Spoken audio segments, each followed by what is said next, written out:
याला जिल्ह्याचा प्रभारी म्हणून जिल्ह्याची आढावा बैठक घेणं अपेक्षित आहे। आज सोलापूर पूर्व जिल्ह्याची आढावा बैठक कार्यकारिणीची बैठक पार पडलेली आहे। ही बैठक जिल्ह्याचे अध्यक्ष माननीय शशिकांत नाना चव्हाण यांच्या प्रमुख उपस्थितीमध्ये सरचिटणीस माननीय विकासजी वाघमारे, वेगवेगळ्या मोर्चाचे अध्यक्ष, मंडळाचे अध्यक्ष आणि जिल्हा कार्यकारिणीचे सर्व पदाधिकारी यांच्या उपस्थितीमध्ये आज बैठक पार पडलेली आहे। बैठकीमधले विषय महत्त्वाचे आहेत। राज्याचे लोकप्रिय मुख्यमंत्री या महाराष्ट्राला विकासाच्या एका उंचीवरती ज्यांनी नेऊन ठेवला आहे असे माननीय देवेंद्र फडणवीस साहेब, देवाभाऊ यांचा वाढदिवस 22 जुलैला आहे आणि या वाढदिवसाच्या निमित्तानं एक मोठं रक्तदान शिबिर महाराष्ट्रामध्ये घेण्याचं आयोजन प्रदेशाचे अध्यक्ष माननीय रवींद्रदादा चव्हाणांनी केलंय आणि त्याचाच भाग म्हणून आमच्या या जिल्ह्याच्या 4ही विधानसभा क्षेत्रामध्ये अक्कलकोट, दक्षिण सोलापूर, मंगळवेढा, पंढरपूर आणि मोहोळ या 4 विधानसभामध्ये मोठ्या प्रमाणात घेण्याचं नियोजन हे भारतीय जनता पार्टीच्या माध्यमातून केलं आहे। वृक्ष लागवड करण्याचा एक मोठा प्लॅन भाजप करतोय। पावसाची आम्ही वाट बघतोय। पाऊस पडल्या मोठ्या प्रमाणामध्ये वृक्ष लागवड ही वाढदिवसाच्या निमित्तानं करायचं आजच्या बैठकीमध्ये ठरलेलं आहे। राज्य सरकारने एक चांगला निर्णय केलाय। माननीय मुख्यमंत्री महोदय यांच्या वाढदिवसाच्या निमित्तानं छत्रपती शिवाजी महाराज महाराजस्व अभियान हे मोठ्या प्रमाणामध्ये प्रत्येक विधानसभा क्षेत्रामध्ये राबवलं जाणार आहे। जिथं आलेल्या प्रत्येकाचं गाराणं ऐकून जाग्यावरती काम करून देण्याचं नियोजन हे या महाराजस्व अभियानामध्ये आहे आणि त्यामुळे प्रत्येक विधानसभा क्षेत्रामध्ये हे महाराजस्व अभियान चांगल्या पद्धतीने व्हावं। प्रशासन त्याची तयारी करतायच, परंतु तिथं असणारे आमचे आमदार त्याच्यावरती लक्ष ठेवून आहेत। जिथं आमचे आमदार नाहीत एका विधानसभा मतदारसंघामध्ये तिथं आमचे जिल्हाध्यक्ष आणि आमचे पदाधिकारी हे या महाराजस्व अभियानाच्या संदर्भामध्ये आढावा घेतील। तिथं काय प्रशासनाला मदत लागली तर ती करतील। राष्ट्रवादी शरद पवार गट हा एनडीए मध्ये सामील होईल अशा पद्धतीच्या चर्चांना उधाण येत आहे आणि जयंत पाटील हे महत्वाच्या मंत्रिपदावर विराजमान होतील अशा पद्धतीच्या जोरदार चर्चा सुरू। याच्या संदर्भामधली काही माहिती आहे ते तुमच्या मीडियाच्या माध्यमातूनच आम्ही ऐकतोय। त्यामुळं ते एनडीएत येणार न येणार काय होणार हे आमचे वरिष्ठ ठरवतील। याच्या विषयीची माहिती माझ्याकडे नाही। असं म्हणतायत की प्रत्येक भेटीची माहिती जी पटेल आणि तडकरेंची भेटीची मुख्यमंत्र्यांसोबत जी झाली त्याची माहिती सुनेत्रा पवारांना असेलच अशा पद्धतीचं असेलच असं नाही। त्यामुळे काही बैठका गुप्त असतात असं त्यांचं एक आशयाचं विधान आहे। ते काय त्यांचा पक्षाचा विषय आहे राष्ट्रवादीचा। त्यामुळे राष्ट्रवादीची काय भूमिका आहे ते अधिकृतपणे ते मांडतील। जयंत पाटलांना मंत्रिपद मिळालं तर त्यांचं तुम्ही स्वागत कराल का? अरे मला माहित नाही त्यांना मंत्रिपद मिळणार की नाही मिळणार। त्यांना मंत्रिपद मिळालं नाही मिळालं त्याचं काय मला फरक पडत नाही। साहेब, मौलाना जर्जिस अन्सारी असे विधान करतायत की श्रीकृष्ण हे मुसलमान होते आणि ते दिवसातून 5 वेळा नमाज पढायचे। त्याला मौलाना आधी पहिला ठोकला पाहिजे, त्याला चांगला बडवला पाहिजे, त्यानं पहिला त्याचा डीएनए चेक केला पाहिजे। त्याचा डीएनए चेक केला तर त्याच्या लक्षात येईल की तो हिंदूच आहे। त्यामुळं कृष्ण काय आहे, कृष्ण कोण होते हे अख्ख्या जगाला माहित आहे। कोणीतरी मौलानानं बोलावं आणि त्याच्यावरती आम्ही मत व्यक्त करावं अशी काही आम्हाला आवश्यकता आहे असं अजिबात वाटत नाही। परंतु त्या मौलानाचा डीएनए चेक करण्याची गरज आहे। डीएनए चेक केल्याच्या नंतर मग तो कृष्ण मंदिरात 24 तास बसेल अशी व्यवस्था होईल। कारवाई केलेली आहे आणि तिघांना जे आहे ते आता जेरबंद केलेलं आहे। मोठ्या प्रमाणामध्ये एटीएसच्या माध्यमातून मला वाटतं 100 तरुणांची तपासणी मागच्या 5-6 दिवसापूर्वी केलेली आहे। तर एटीएसच्या पद्धतीनं काम करतंय। अशी जी लोक करतायत देशाच्या विरोधामध्ये, राष्ट्राच्या विरोधामध्ये जी भूमिका अशी लोक घेत आहेत त्या अशा लोकांना ठोकून काढणं ही सरकारची प्राथमिकता आहे आणि त्यातला तो एक भाग आहे। आता शिवसेना ठाकरे गट रामरक्षा आंदोलन करते त्या आंदोलनामध्ये मुख्यमंत्र्यांनी सहभागी व्हावं, संघाच्या कार्यकर्त्यांनी सहभागी व्हावं असं संजय राऊतांनी पत्र लिहिलं। अरे संजय राऊतांना एवढी अक्कल पाहिजे ज्यांनी प्रभू रामचंद्राच्या अस्तित्वावरतीच प्रश्न उपस्थित केला। त्या काँग्रेसवाल्यांच्या सोबत, त्या राष्ट्रवादीवाल्यांच्या सोबत मांडीला मांडी लावून बसणं, सरकार स्थापन करणं आणि आता तुम्हाला राम आठवायला लागला काय? म्हणजे ज्यांनी अस्तित्वच मान्य केलं नाही, ज्यांच्या अस्तित्वावरती प्रश्नचिन्ह निर्माण केला त्यांच्या सोबत बसायचं आणि आता मग हे असली आंदोलन करायचं। लोक सगळं बघतायत।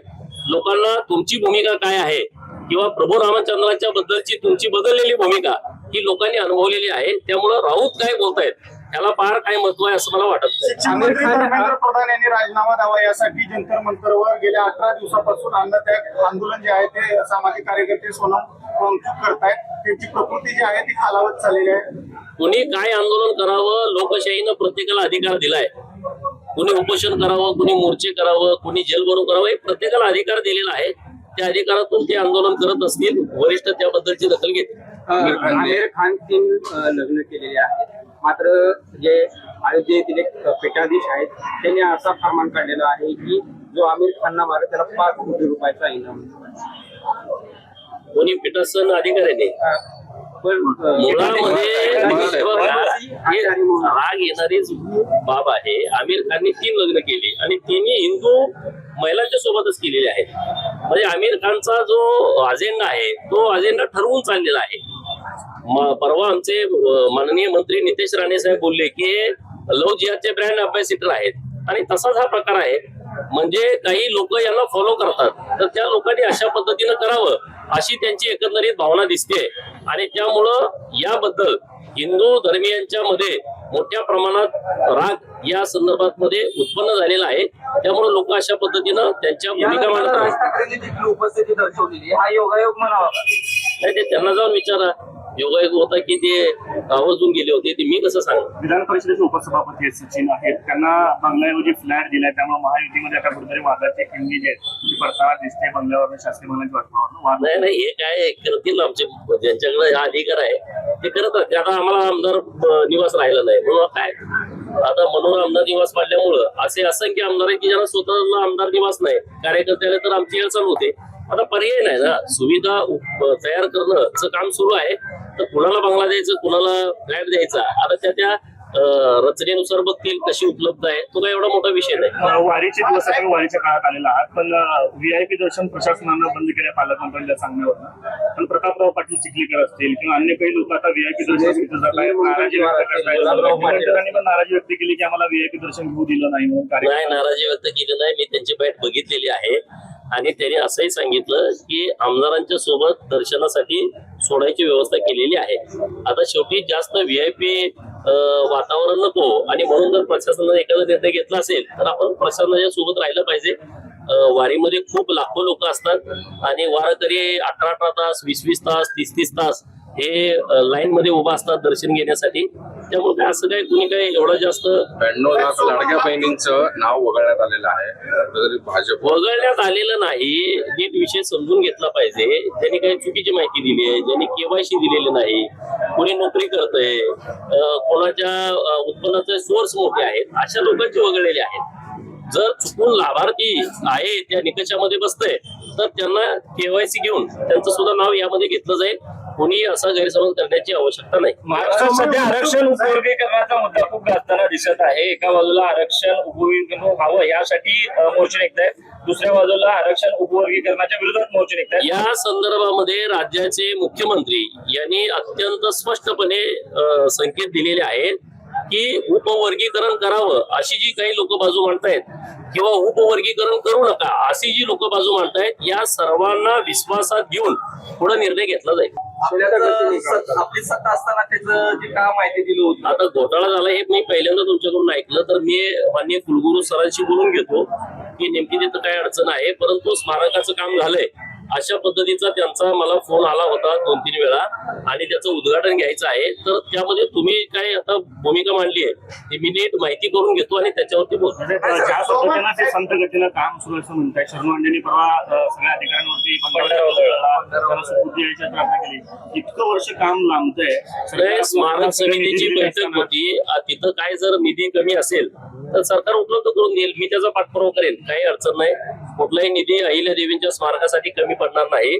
कारण अहिल्या देवींच्या संदर्भामध्ये देवाभाऊंच्या सरकारनं जे काम केलंय ते गेल्या 350 वर्षात कुणी केलं नव्हतं. आणि त्यामुळं हे विद्यापीठ होणं, विद्यापीठाला नाव देणं किंवा विद्यापीठाच्या प्रांगणामध्ये अहिल्या देवींचा पूर्णाकृती पुतळा तयार करून स्मारक तयार करणं हे काम आपल्या सरकारच्या माध्यमातून सुरू आहे.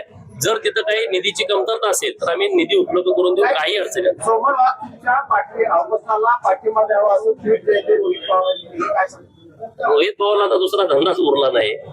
रोहित पवारचं भाषण तुम्ही ऐकलं नाही सभागृहामध्ये. मला आंदोलनामध्ये मी बसलो, मला मुख्यमंत्री महोदयाची भेट घालून देतो म्हणले, माझी भेट होईना.